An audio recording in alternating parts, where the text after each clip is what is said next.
Hey, what's going on? Welcome to Dharma Time. I am your host, the Dharma Guy, with the Dope Doctor over here. And you're listening to the Problem Solving Network on WPSN99.com, where we stream solutions. What's going on, everybody? It feels like it's been a long time. Why is that? I don't know. It feels, because we didn't, you know what? We've done so much traveling. Yeah. It just feels, I don't know. I feel worn out almost. I definitely feel wore out, that's for sure, man. I was like kind of like in a baddish mood yesterday. Just working, sitting there on the computer. No bueno. Well, no, I felt like we had a lot of stuff to do. Right. We do have a lot of stuff to do. And then but it was like, it wasn't organized, so it kind of felt a little cluttered. Right. So I felt like, like I was having my period. Okay. I felt cluttered and moody. Well, isn't the period mean it's coming out? It's no longer cluttered? Mentally. Sure. Okay. No, you're talking physically. Yeah. No, I totally get you. My brain has been overwhelmed, I think, the last few days because we have so many things going on that it's been kind of hard to wrap my head around. But you know what that means, though? That means we need some inner peace. That's for sure. Which is what today's show is going to be about, is inner peace. And we had it, too. We do. And actually, before I get started, I promised somebody I'd give him a shout-out. So, Tone from Brooklyn, what's up, brother?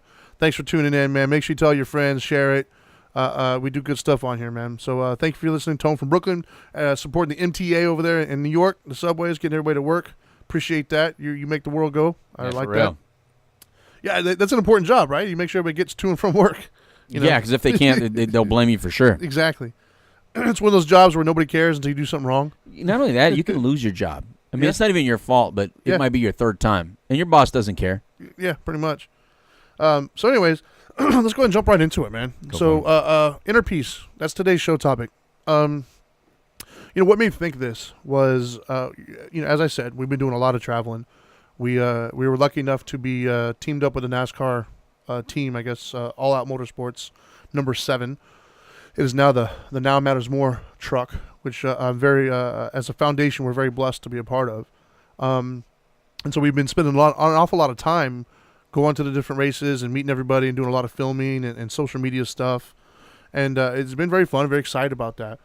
But we've also had the privilege of entertaining some people, right? Like some of the sponsors, some of the other people who are connected with us. Right. They've brought people to the track. And it's been fun kind of entertaining them. It's been fun showing them around, making sure they have a good time.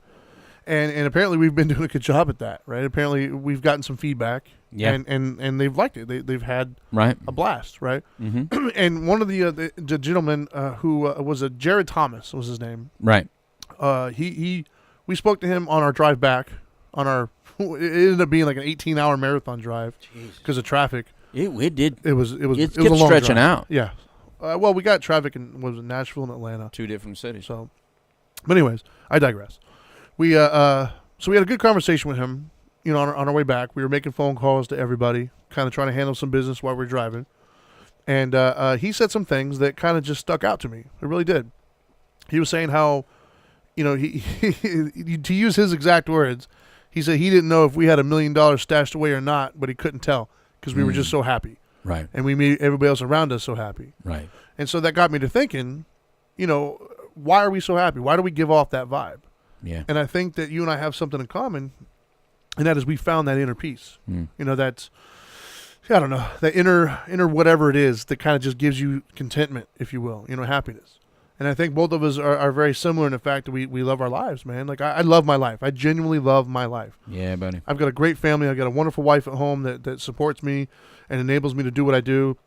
And probably the most important part, it misses me when I'm gone, got some wonderful kids at the house. I love what I do for a living. We're able to help people. We get to travel. We get to meet, different celebrities and be a part of things. What's not to love, right? It's fantastic. I love my life. But what enables me to love my life, I think, is my inner peace. And I found that years ago. I didn't used to have it, right? Like, first of all, inner peace, I used to make fun of that kind of stuff. I would hear it. I didn't know what it meant. I thought, huh? Yeah, namaste. Yeah, we'll get to that another day. But I just try to throw you off a little bit. See if you still have that inner peace. I do. But no, I think that there was a point in my life where inner peace just didn't mean anything to me.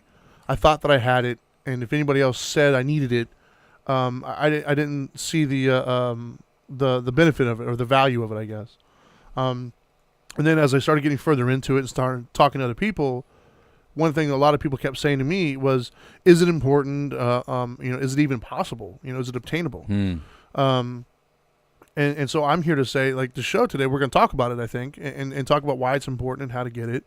But I do believe that right there is the key. I think that is the key factor, if you will, that enables us to not only be good at what we do, but enjoy what we do and come off in a way that attracts other people. Right. And we did that show, what was it, last week, I think, where it was attraction rather than promotion. It was either last week or the week prior. Where you, instead of trying to go out and promote to everybody how great everything is, promoting why they should like it, you attract them by just behaving a certain way. By living your life a certain way. Like, we didn't tell this guy to like us, or we didn't tell this dude to attach himself to what we're doing. He just showed up. We did our thing, and he just like, you know what, those guys are doing something. Right. Those guys are happy. I want to be a part of that.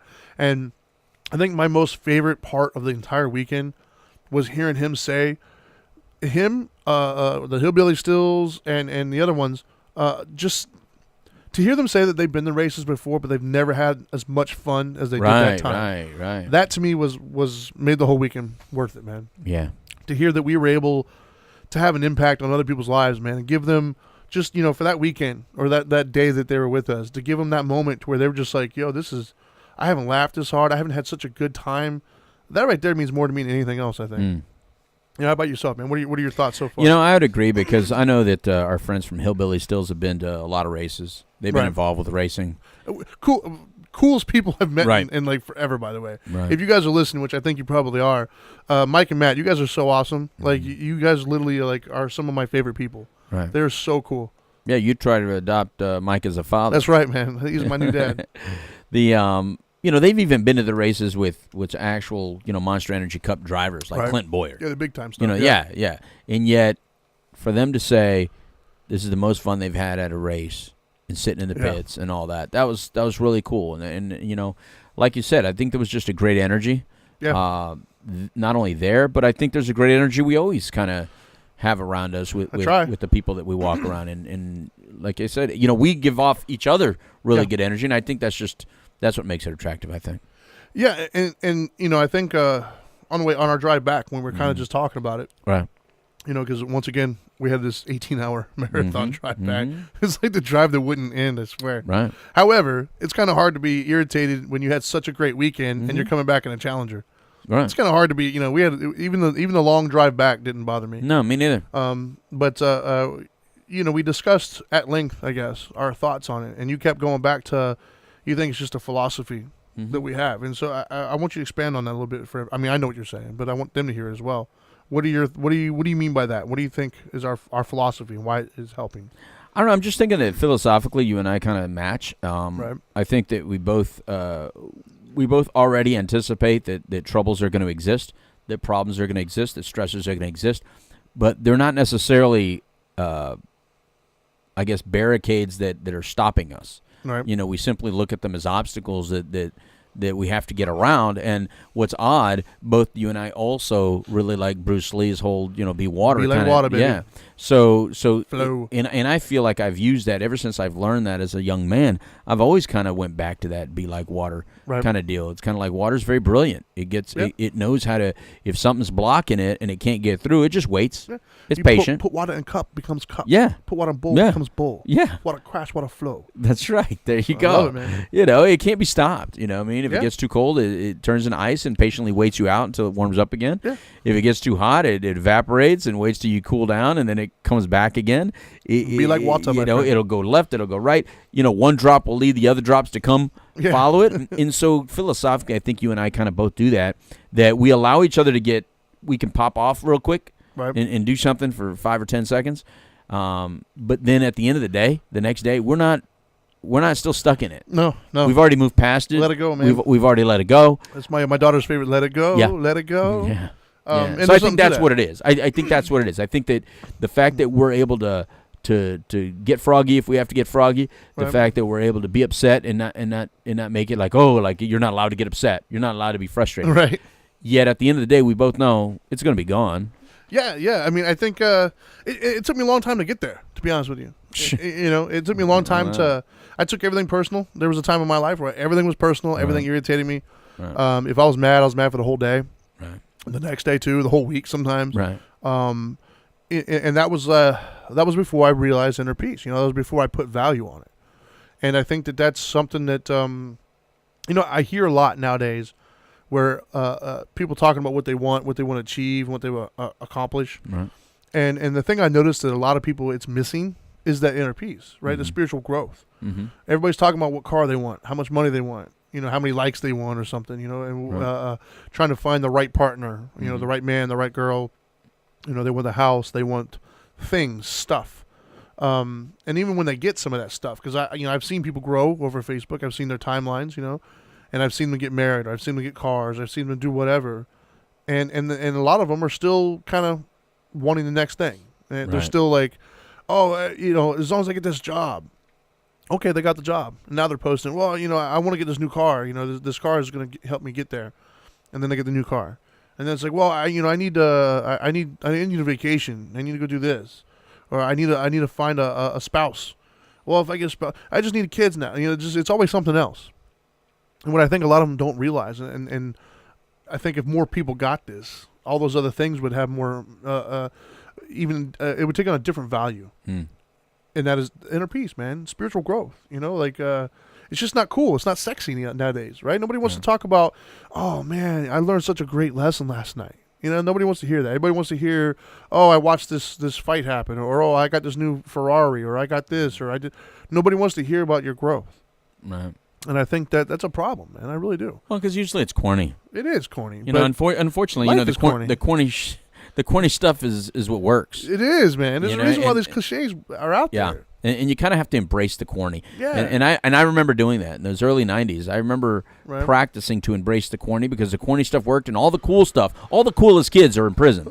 So yeah, right. So there was a point where I said, man, I got to stop feeding the cool kid inside of me, and I got to start feeding the corny kid inside of me, because that corny kid is going to help me get through this. But you know what, though? Like, I've even changed my definition of cool over the years. What I used to think is cool is a lot different than what I think is cool now. Right. Like, we both mentioned it, right? Yes, for sure. It was funny, actually. We both talked about our wives, right? Because it was, you and I both were like spoiled little children on our way home. Mm-hmm. We complain sometimes about how our wives nag us and want to get a hold of us and complain about our traveling and stuff.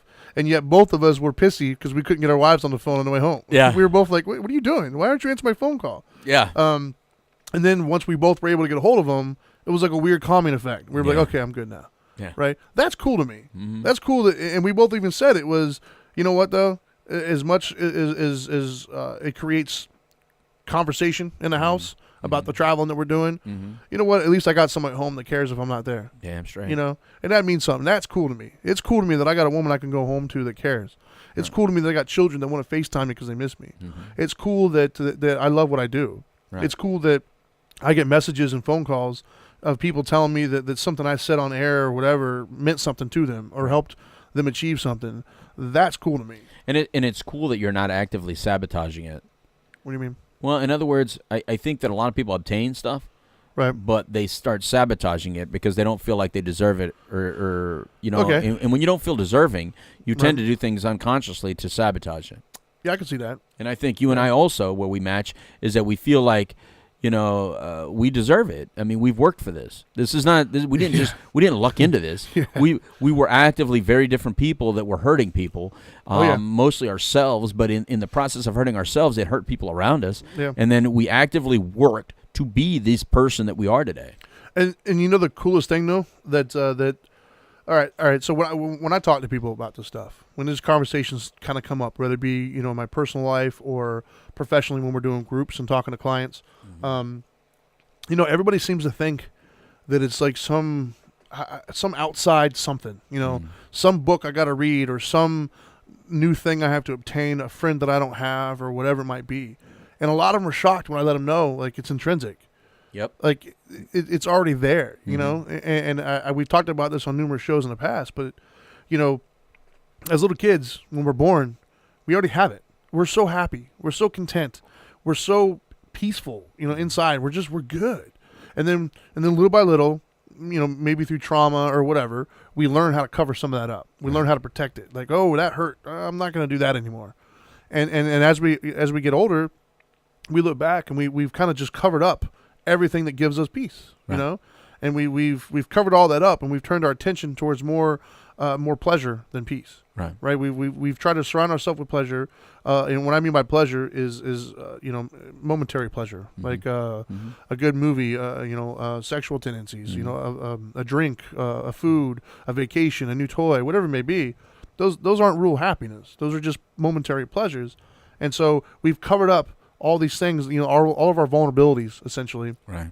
that provide true, legitimate inner peace, and we spend all of our time on these pleasures, and then we get upset when it doesn't work. Right. And so the thing that it's hard to kind of get people to remember, it's like, wake up, Right. Wake up. You already have it. It's already there. And then people are like, no, that's not me. Yeah, it is. Your behavior that you're doing now isn't you. You've learned to do that. Just like you can learn to undo it. Like, I'll be the first to admit, the idea of having compassion and truly caring and empathizing with other people's plight in life, I didn't think I was capable. I didn't want it. Well, I didn't want it, and I didn't think I could. I thought it was weakness. Absolutely. And so not only did I not want it, but when I started valuing it, I didn't think I was capable. Right. And what it was, I just turned it off for so long. Right. I forgot that it was a part of who I was. I faked it till I made it. Yeah. For sure. And now I think I have a genuine appreciation for other people and their struggles. Well, I think our lifestyle shows that. Yeah. But there was a time I didn't think I had it. Mm. And so I think that's a lie that we tell ourselves. It's a lie that we tell ourselves to keep us going. Like, oh, this is who I am. Right. No, it's not. That's not who you are. Well, I just think that we're born with every tool that we really need. Yeah. I just think you're born with all the right tools in the toolbox. The problem is that whichever ones either you need to use to get through the household you're born into or the circumstances you're born into, you start using certain tools, right? Yeah. So, like, let's say you start using a hammer because initially in your life you needed a hammer, and the hammer got you through whatever you needed to get through. The problem is that later on in life, that same hammer is no longer as effective because you don't need the hammer for everything. Well, that reminds me of a quote, actually, I know, is if all your problems, if all you have is a hammer, all your problems look like nails. That's right. Yeah, which is true. Yeah, and I really believe that. So if you're still walking around that wounded animal, then, using all the same coping skills that you gained in your first 5 or 10 years of life, and you were raised in a very difficult situation, then you look at the whole world like an extended family of negative situations, and it's not always the case. So you tend to make people not – some of the right people or some of the right opportunities are not going to come to you, right? Because you give off that same energy, and that's hard to be around. Or you can misread opportunities. So when you and I were walking around with our hammers, well, anyway, they didn't want to get hit by a hammer, just walked away, man, or they thought we were idiots or whatever, right? But those people that maybe used to carry a hammer as well kind of saw, oh, I know why he's carrying that hammer. I don't even need to hear the story, and I know why he's carrying that. Because we're attracted to those kind of people. You and I still like people walking around with hammers. Absolutely. And kind of showing them, you can put it down. There's a screwdriver, Those are actually my favorite people in groups. The ones who are like nobody wants, they're loud, obnoxious. I like them because I can relate to that. Yeah. I can't be the only one that's ever broken a stapler trying to hammer a nail. Yeah. I think that, and the thing about, if your only tool is a hammer, then everything does look like a nail. Like, absolutely. It's one of those things where you find what you're looking for. Yeah. The only thing I could come up with at the moment that kind of, mimics that, like in a relationship. Right. If you think the other person's cheating, and you're constantly looking for signs of cheating, you're going to find it whether it's there or not. Yeah. Simple things like a missed call or something. Right. It could be a missed call. Who was that? Yeah. It could be, Why is that girl calling you? You know that commercial from State Farm? When they're like at night, and he's like, Steve "Who are you from on State the phone?" Farm? Yeah, it's Steve from State. Oh, sure it is. What's he wearing? Yeah. And she didn't believe it. It was actually well. That's an example of for sure. So when I was just angry and just belligerent almost and aggressive, every single thing looked like a challenge. Mm-hmm. Everything came across as trying to take my power from me, and I was like, that's not going to happen. Yeah, that's when you start saying things like, you're treating me like I'm stupid, or you think I don't. Whenever you're thinking that people are treating you like you're stupid, or that they can get over on you, or that you're a punk, it's because you're feeling stupid and like a punk. Yeah, that's your narrative, not theirs. Exactly. Yeah, and I think that's one of the things we got to realize is that perspective. That's your narrative. Yeah. You're adding that value to that thing. Mm-hmm. The other person's just spitting out words, man. That's just sound coming from their mouth. You're the one that's putting all that value on it. Yeah, if somebody's treating you like you're stupid or that you're a punk, that's actually an advantage on your end. Yeah. What you're telling me is that you underestimate me. That someone's underestimating you. Yes. Well, when people underestimate you, they don't block. You know, Oh. like, so if you're telling me they don't think you have a right cross, and so therefore they're not putting their hands up to block your right Exactly. cross, that just tells me you can go knock them I'm out. about to knock you out in a minute. Yeah, exactly. See ya. So I think that's You notice everything's a football not a football. Everything's a A sports fight. analogy for us. yeah.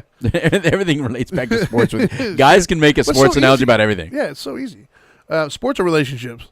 Yeah. But anyways, so but I think that's important. I think people need to realize that you know that first of all, it is important. Like that you know that angst that you feel, that sense of emptiness, that sense of there's got to be more. There's got to be a better way. Right. You know, why is this happening to me? You know, all these things that we've said over the years, all the suffering that we've gone through. You know, there is an answer to that. You know, and it's right under your nose. Like literally, it's right under your nose. It's Right. you. And I think that so they need to understand that first of all, it's possible. It legitimately is possible. It's worth it. It's valuable, and you already have the tools, right? Like you know, that's. Gosh, I mean, you know, I'm going through it now with you know, my 18-year-old, and you know, he decided he was going to be grown and make some decisions on his own, and I didn't necessarily think they were the best decisions, but now you know, he's starting to, you know, see some of the he's getting wisdom right now. He's making some decisions and he's getting consequences of those decisions, and he's starting to get some wisdom from it. Right on. And he's starting to realize, hopefully, that he already had the strength inside of him. He just had to be willing to listen to it. Right. And I think that's with everybody, man. Like, I've yet to come across anybody, and between the two of us, we met a lot of individuals in a lot of different crises. I've yet to meet one person so far that didn't have the answer somewhere inside of them. Right. No matter how much they didn't think they did, no matter how many, you know, yeah, buts they could throw out there. Yeah, but this and yeah, but that. Yeah, but you still have it. Yep. You know, and that's the, I think that was the hardest thing for me to learn. Yeah. For me. Trusting an instinct that has failed you is Yeah. difficult to learn. Once your instincts have failed you early on, see, you might think you're trusting yourself, but your behaviors are saying otherwise. Your behavior, because you hear that little voice inside you that says take a left turn instead of a right, Yeah. but you keep taking right turns because you overthink it. Whereas your instincts are probably know the truth. So if something inside you says don't do it, and so then you go to 5 people that you trust and go, what do you think? What do you think? What do you think? What you're looking for is either a reason to do it or a reason to not to do it. Yeah. Because the people giving you the real deal information and you're not ready for it, you're going to ignore them anyway. Yeah. So why are you even asking? And I will say though that when you find the inner peace though, oh man, oh gosh, this is beautiful. When you Right. find the inner peace, when you do have it, that right there, it's like you know, it was almost like like the sea opening up for me. Right. You know, for me, it was years and years and years of just being angry, bitter, blaming everybody for my problems, you know, not believing in myself, not believing in the people around me who maybe a little bit further along the path than I am. You know, blaming all that, not thinking I had the ability to do certain things because that's not who I was. Right. Not realizing the value of inner peace, kind of laughing at it, and it just going on my journey, you know. Right. But then when I was open to it, right, when I stopped fighting it, when I stopped, I didn't get it immediately, but I stopped fighting it. I was like, you know what, fine, maybe I'm wrong, and which was a big point, becoming teachable, Right. admitting that, you know what, maybe I'm wrong. Yeah. And I was actually on the phone today on the way here, and I was talking to my mother, and we were joking about some stuff, and one of the things I said was, you know, the older I get, the more I learn, the more I realize I know nothing. Right. I know absolutely nothing, dude. That's a Like, fact. every time I think I got something figured out, life is like, oh, that's cute. You think you got that figured out? And it shows up and does something different. And so I think that first and foremost was acknowledging that I don't know everything and being teachable and being willing to learn. Right. And so so for me, that was the first step, being able to say, you know what, I'm open to another way. Yeah. I'm open to kind of seeing what this does. I didn't believe in it. I still thought I was BS. I was like, whatever, like, fine, I'll be open. And then when I was open to that kind of realm of thinking, when I stopped looking outside and I just looked inside, and the way I perceived things, the way I responded to things, it started to change. It was weird, right? Like my problems per se didn't kind of go away. Like the ones I was dealing with went away. New ones arose, but they were different. They were different problems. And so, you know, there's nothing out there that's going to take all your life problems away. Like, having life problems doesn't mean you don't have inner peace. That just means you're alive. Congratulations, you know. But that inner turmoil, that's the difference between peace and not having it. So for me, when I found my inner peace, it's like some of these issues kind of just took care of themselves almost. and then so many different opportunities. You start to kind of. I say, remember the old show Parker Lewis Can't Lose? Mm-hmm. That's what it felt like. It was like, wow, it's just every time I turn around. And then now, the situation we're in, that's kind of, it all came full circle for me when we were talking to that gentleman. And he was, Right. Jared, he was saying how, it wasn't, his focus wasn't just NASCAR. And it wasn't just the celebrities and the people we had around. Even Matt and the Hillbilly Stills and all them, it wasn't NASCAR. They've been there before. Right. And even the Corbin Forrester All Out Motorsports race team, Mm-hmm. they do this for a living, Right. But I don't know if you've noticed or not. But there's a change in the garage a little bit, even in the hauler. There's a certain vibe. There's a certain energy that's starting to kind of take over everybody, and I think that's what happens when you find that inner peace. Like it's almost like the negativity and the pissiness is a disease almost. Yeah. It's a cancer that spreads, but so is positivity. Positivity and peace is also a disease in a sense, but it's a good one, and it spreads. Like when have you ever tried to be angry with somebody who's just genuinely nice and carefree? Yeah, of course. It's very hard to be angry at that person. If they're just a genuinely nice, like, hey, how you doing today, man? Well, that's good. I'm happy for you. How can you be mad at that person? It's so hard. Yeah. And so that's contagious as well. Yeah. And so I think that's what we're bringing to the table. And people are trying to put their finger on it, figure out what it is. And I think it's just the simplest of answers. We're just happy. Yeah. Like we've got that inner peace. Nice people used to freak me out. Yeah. I mean, they would just freak me out. I mean, I just didn't get it. Yeah. First of all, I'm not the person that walks around smiling. No. I'm not a natural smiler. I actually kind of force smiling. Yeah. But some people are natural smiley people and naturally happy people. Like the people that always say, like the Jack Levines of the world. Hey, good morning. How's you doing? How's the family? Family good? Yes. And it's like I'm not a small talk. I'm still not there yet. I'm not a small talk person, so I just want to get right to the point. Yeah. You know what I mean? But I can appreciate that and go like, wow, man, that's interesting. In other words, it no longer bothers me. Yeah, he's a good used example. to bother me. Yeah. No, he would have bothered the hell out of me. Yeah, back now then. it doesn't bother me. No, I respect it now. Yeah, now I respect it. I see value in it. Mm-hmm. But yes, there was a point in my life where I'd be like, oh, hey, and when he left, what's that dude's problem? Yeah. Man? Like, Yeah. seriously? He's got like somebody hidden in his basement somewhere. Yeah. Like, It's my joke to you when I always say that person looks like he eats people. yeah. Something like that. So, but now I respect it. Now I could. What I see when I see that now is I see somebody who gets it. Yeah. I see somebody who's gone through some life experiences, Yeah. came out the other side and gets it. Yeah. And he's just good. Yeah. And I aim to be maybe not quite that extreme. Who knows? Right. But I aim to be that same vibe, where when people are around us, they're like, you know what? I like hanging out with them. Right. That was a cool vibe. Right. That's what I aim for now.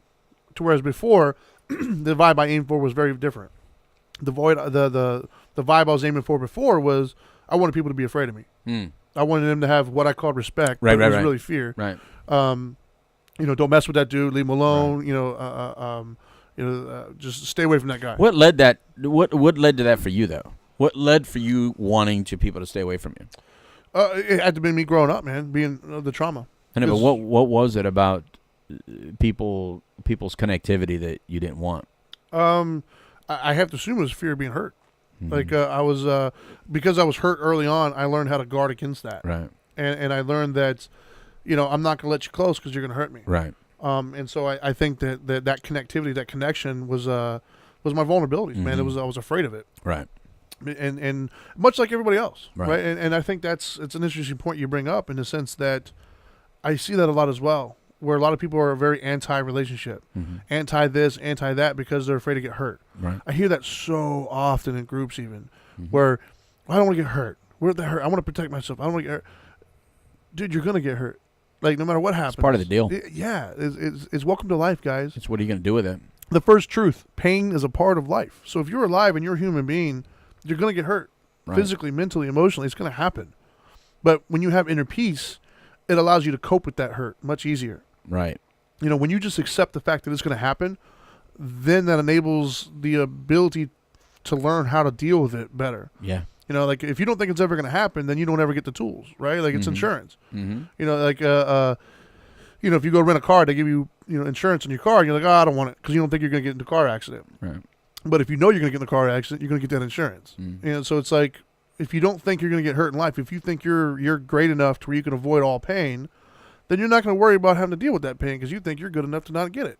And then when it happens, it all comes tumbling down because like, I wasn't expecting that. And people pick the pain they're familiar with or they're used to. So there's a pain attached to to being lonely. So you'd rather be lonely and unattached than risk the pain, of being with someone and getting hurt again. Yeah. Listen, I'll take the risk any day. Oh yeah, because that's not a heavy risk. I'd rather have loved and lost and never loved at all. Yeah, the loneliness, that was my fear. My fear was dying alone. Right. You know what I mean? Because internally I felt so alone. So I never felt understood because my issues in my family were about not being understood and not being appreciated. So they tried all they could, but how I felt was physically abused by someone within that family, and then not understood. When I try to say something, it was that's not true. So I felt like, well, you can't go to authority because authority is worthless. They're not believing me. So I never felt believed. So I went out and created an image. So that guy was born. So the guy I created on the street was born. And the image becomes more the image and the image was accepted differently. I could do anything now. So there was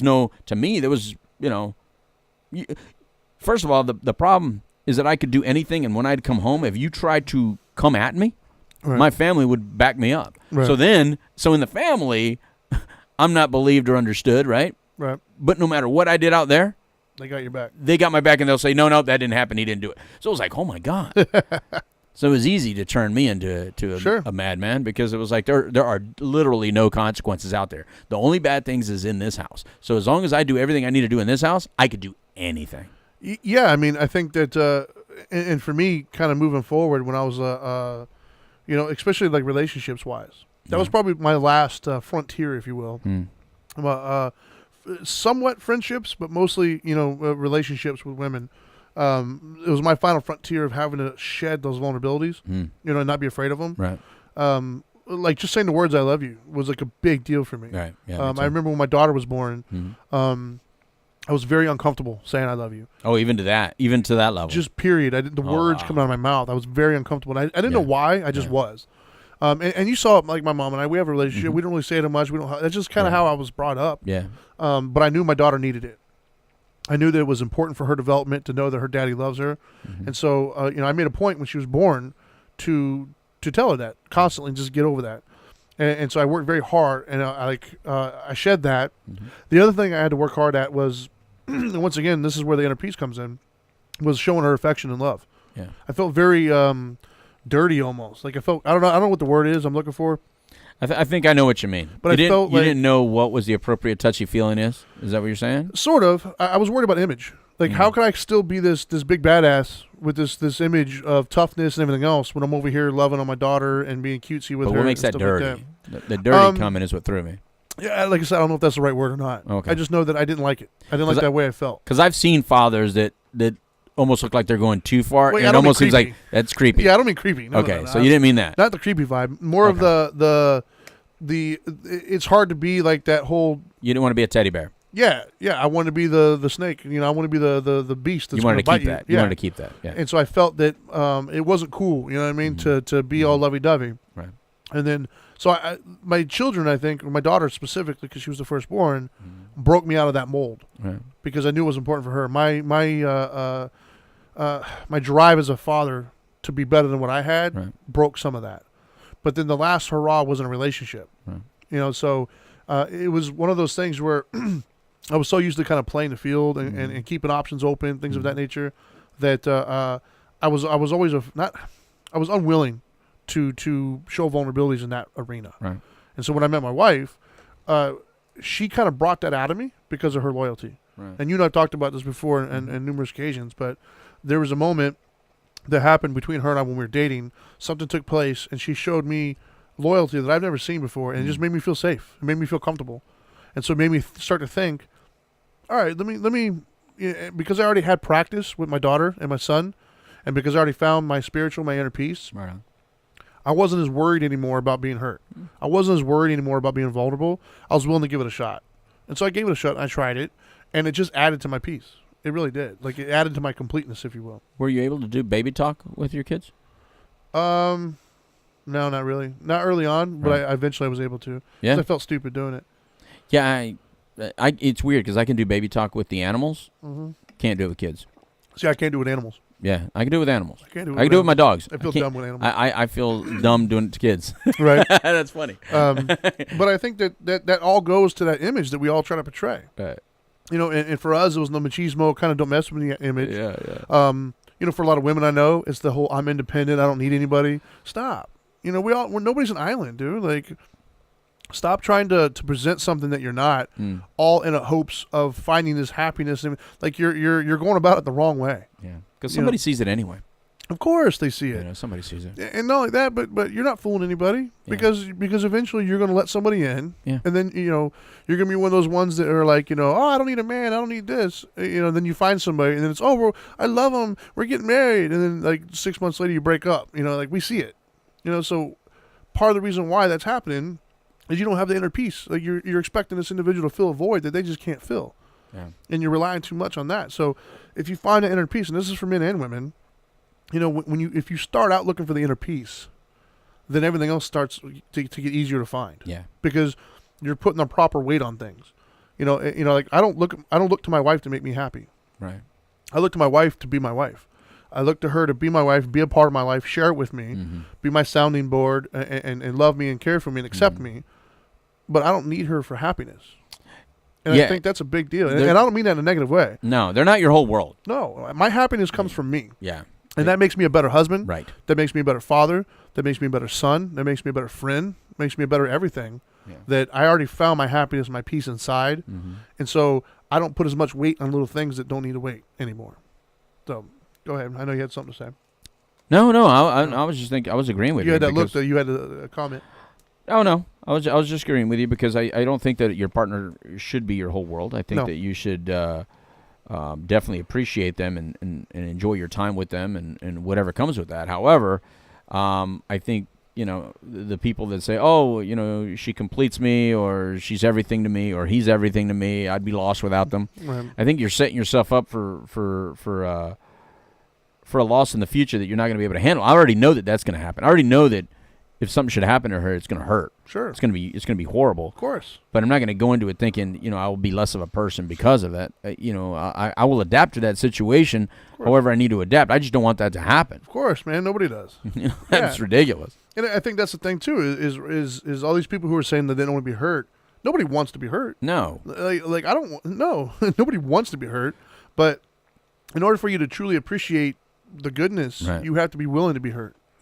And I think that's the thing is that's part of the four truths, right? The first one is pain is a part of life, meaning, hurt and pain is going to happen. Right. And the second one is we cause our own suffering through our aversion and our clinging. So this idea that you can stop pain is causing you to avoid relationships that might be good for you. Well, here's a way for those of you out there. This is, you got to commit to the trick. Like you and I both rode. Now you did, stunt stuff that I would have never done, but we didn't know that that was even possible. By the way, nobody was doing that stuff when I was riding daily. Nobody was standing on top of a motorcycle when I was riding daily. So nobody sane was doing it when I was doing it either. But at least, but once you see it done, it's like once we saw a backflip get done, right? Then we knew it was possible. Oh, it's all on then. But before then, nobody did. Nobody did it. I mean, so here we were jumping in the dirt, and then you get your other bike, and you're on the street, and you're doing things, but you're having to commit. The only way to truly get that rush, you had to commit to doing it. So, and you kind of had to know that if I don't commit to doing it, this is gonna hurt. That's what gets you hurt. You're gonna die. Yeah. So you got to commit to it. And so I think I really enjoyed that part of it. And I think the same thing is with life. If you got to commit to the journey. Yeah. You got to commit to the situation. Yeah, there's going to be ups, there's going to be downs. Right. And the downs aren't really a problem, right? The downs are just to me I think they're just learning moments, teaching moments. Right. If you're in a situation and you got hurt from it, whether it be a physical, mental, emotional, whatever, that's just a sign to you that all right, I need to step back and reevaluate how I went forward. Right. It doesn't mean, well, screw it, I'm never doing it again. Yeah, you can't say you're not going to do it. That sucks. Yeah. What kind of life is that, right? Like, what do you need to do to be successful at it? Yeah, man. You got all the right equipment. Exactly. All the right equipment is there. I think that, but I think that's part of it, man. And I think that's our job here is to just, to let people know. And I think that's kind of what they get from us anyways when they're around us. Right. And that is, Inner peace is important, man. Yeah. Like, that's where it starts. That's not inner peace isn't a result. Yeah. Inner peace is the goal. Right? Like, that's Right. not a result of, like, well, if I do this and do this and do this, then I'll get inner peace. No. If you have inner peace, then all these other things start to line up and come towards you. Yeah, you listen a lot better in silence. Yes, man. Silence is beautiful. Yes. You know, and if you get disturbed by silence, and you think, no, I just need a lot of noise around me, and you structure, and I do well in chaos. You know what? You need to go out in the woods. Right. You need to give yourself some woods time, because you need to learn how to embrace that silence, and you'll see how much you hear in silence. Yeah. There's so many noises out there. Like, you know, like when you come from the city, because I remember doing that, going out and going like, man, it's too quiet. But then you start really listening. Right. And you realize, no, there's never silence out here in the life woods. has a sound. There's so many noises out here, but can you identify them?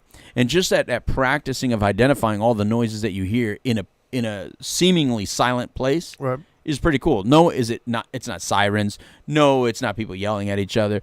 No, it's not, cars, dogs barking, traffic, dogs barking. It's different. It's that bird, this kind of bird, this kind of animal walking through.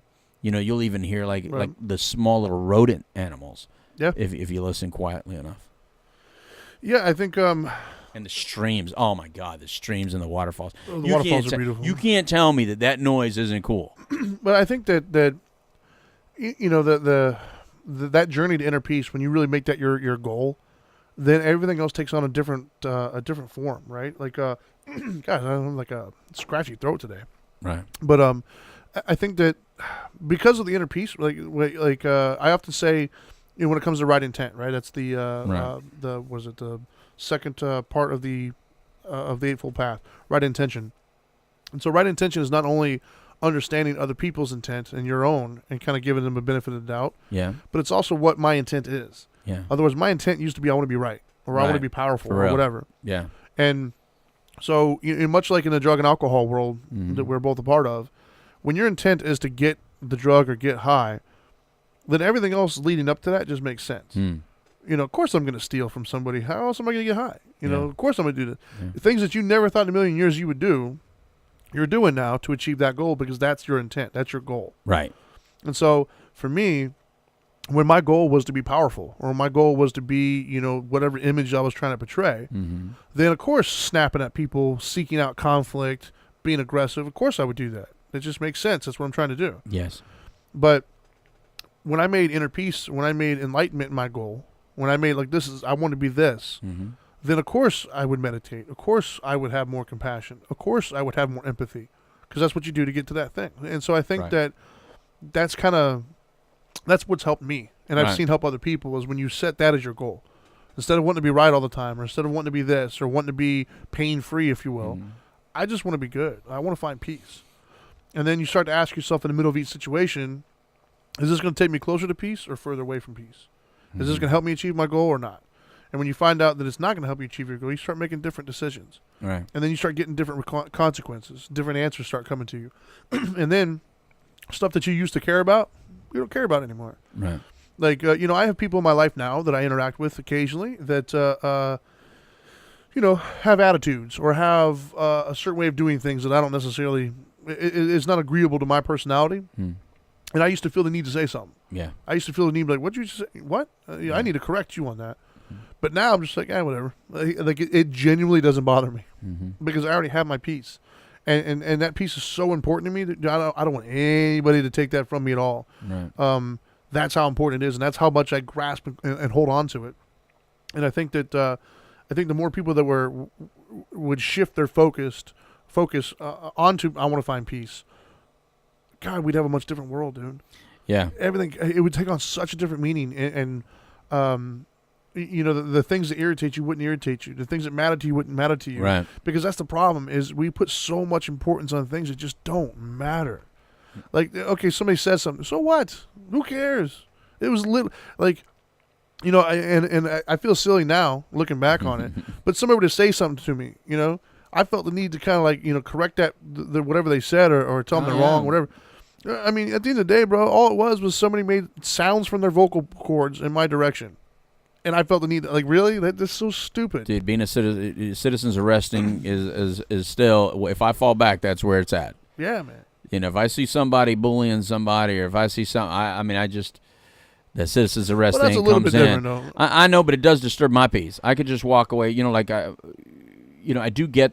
I don't want my children to have to always involve themselves because it can be dangerous. That it can be. But even for myself, I don't want my father involving himself. It could be dangerous for him. But that's where I got it from. Sure. You know what I mean? And you know what I thought about when you were saying that was I remember kind of early on in the relationship with Dana where it really bothered me when someone else had the ability to get Dana and I into an argument. And I used to want to hurt them really bad for doing that. You mean like by just saying something? By saying something or doing something, and then all of a sudden we're arguing about it, and then I'd be like, oh, my God, I'm going to go hurt that guy because he got us in our first fight. I remember the guy that got us in our first fight.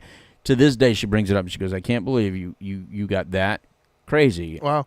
And blamed him for our first fight. And I go, that's how it felt, though. How it felt. Wow. I was working so hard on that peace aspect.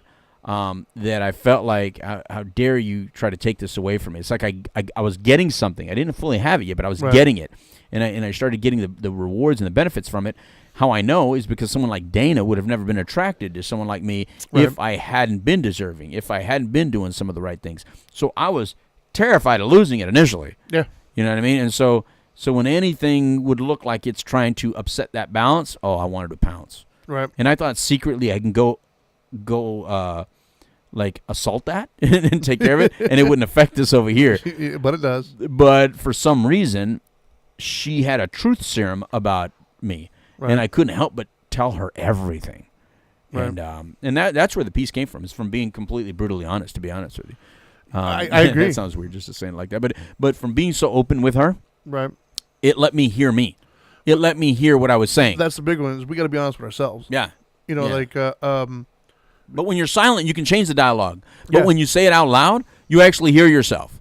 Yeah, I think I don't think a lot of people hear themselves. I don't think a lot of people are self-aware. Right. I think we spend so much time being distracted by things. Right. It's very difficult for us to hear ourselves, to see it for what it is, But I think that making your goal inner peace is where it starts. Yeah. I really do. I think that making your goal inner peace and being teachable and realizing I don't have all the answers. I agree. And if I'm used to doing things a certain way, but it's been getting me a certain response and a certain, consequence, then maybe I need to rethink it, because we attach certain, emotional responses to certain things. Mm-hmm. Like I use a flat tire a lot of times. Right. Flat tire is a bad thing, which once again, only to the person who received a flat tire, the guy who makes this money fixing flat tires, it's a great thing. Yeah. But we attach certain emotional responses to that flat tire, meaning like, yeah, I'm gonna get upset, I'm gonna get angry. But why? You don't need to. It's not gonna fix the tire. All getting angry did now is raise your blood pressure. It's gonna affect the way you treat the people around you. It's gonna affect the rest of your day. It's gonna affect the outlook. And we always joke, somebody's dog is gonna get kicked. Yep. You're gonna pass that negative energy along. And it didn't accomplish anything. You still have to pay for the flat tire. It's still flat. And you still have to deal with all those things. Yeah. To whereas when your goal is inner peace, you respond differently, man. Like, matter of fact, I actually had, because I don't just preach it, I practice it. Mm-hmm. It was one time in Tropical, down in at Tropical Wellness in Palm Bay. I was on my way down there, and as we both know, my foot is kind of heavy, and I was driving. Kinda? Yeah, it's kind of heavy. Yeah. I swear, Mr. Officer. So I was driving to Palm Bay, and a cop pulled me over, and I got a ticket. And it wasn't a cheap ticket. It was like $100 plus $200, whatever.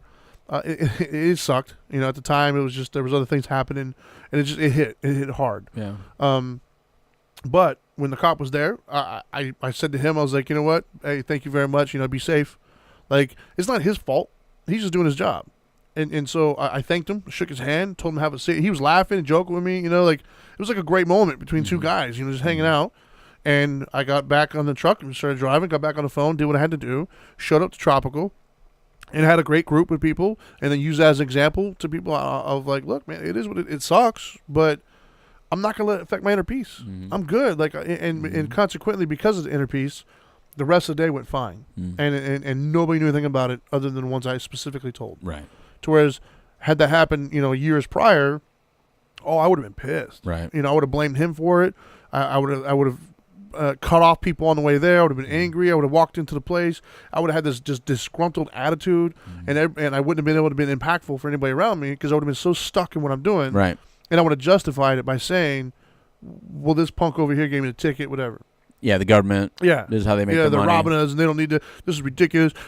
Shouldn't they be out there chasing murderers and sticking a ticket? You know, I would have had all those things, and at the end of the day, it was me. Yeah. You know, and so I think that's what people kind of need to wrap their head around, man. Yeah, you kind of ask for the attention. Yeah, it's you. You know, and inner peace. God, it's so important. It leads to so many other things. I don't want to sound cliche, but like, it really does open the floodgates to life. Yeah. That's what's holding you back is your lack of inner peace. The thing is, you don't know that you need it until you have it. You don't even know what I didn't know I had it. Truth right I didn't there, know man. I didn't even know I had it until other people wanted something that they would say that they wanted what I had, and it wasn't based on money, and it wasn't based on my possessions. You know what I mean? And that like, what is it that you could want that I have? And then when they would talk about, man, you just chill. And I've never heard that. And that's what he was saying to us about the weekend. Yeah, because you just look happy. You look like, when people go like, what do you actually do for a living? Because you look like you have fun. And when they would say that, I'd be like, man, I make work look fun because I enjoy my work. Yeah. I remember my first moment, actually. Years and years of being a certain kind of way. People expect certain reactions out of you. And it was Jeremy, our old vice president. So there was something that happened with internet issues, website issues. Right. Some catastrophic something or other happened. And he reached out to me and told me. And I just responded like, okay, man, no worries. We'll figure it out. You know, we'll deal with it. And it was don't get me wrong. It was like a major catastrophe. I remember that. And I was just like, whatever, man. No worries. We'll figure it out. We'll take care of it. Right.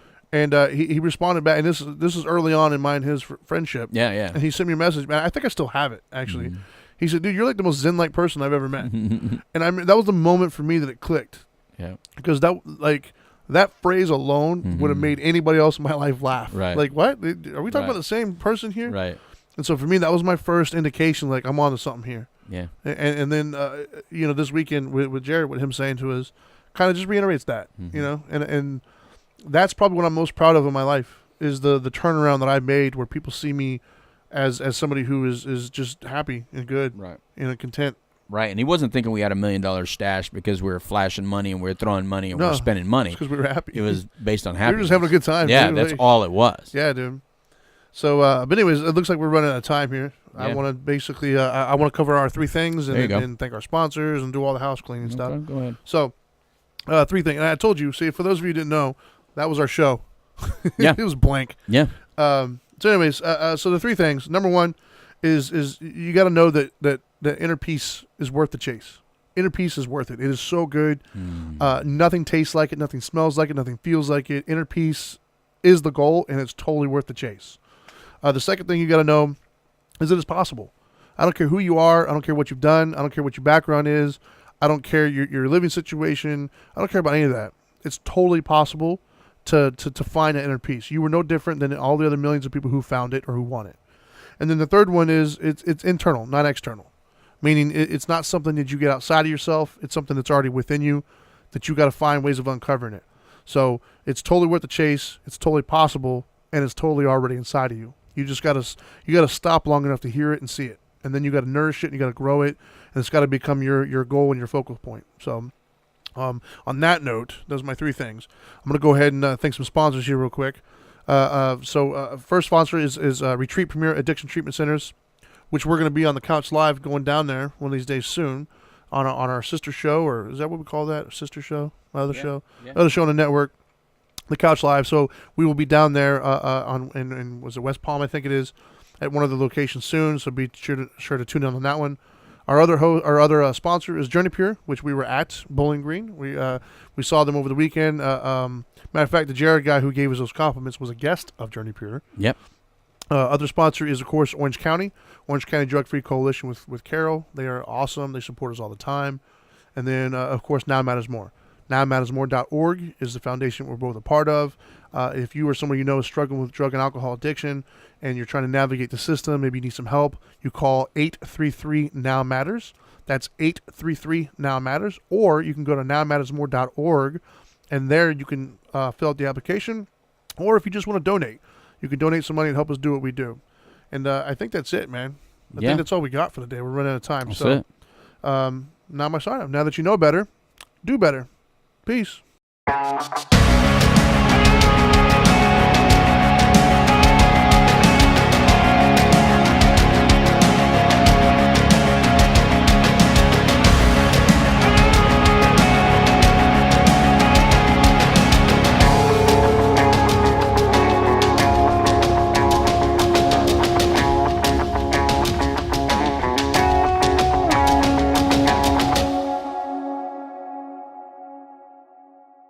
Human knowledge belongs to the world.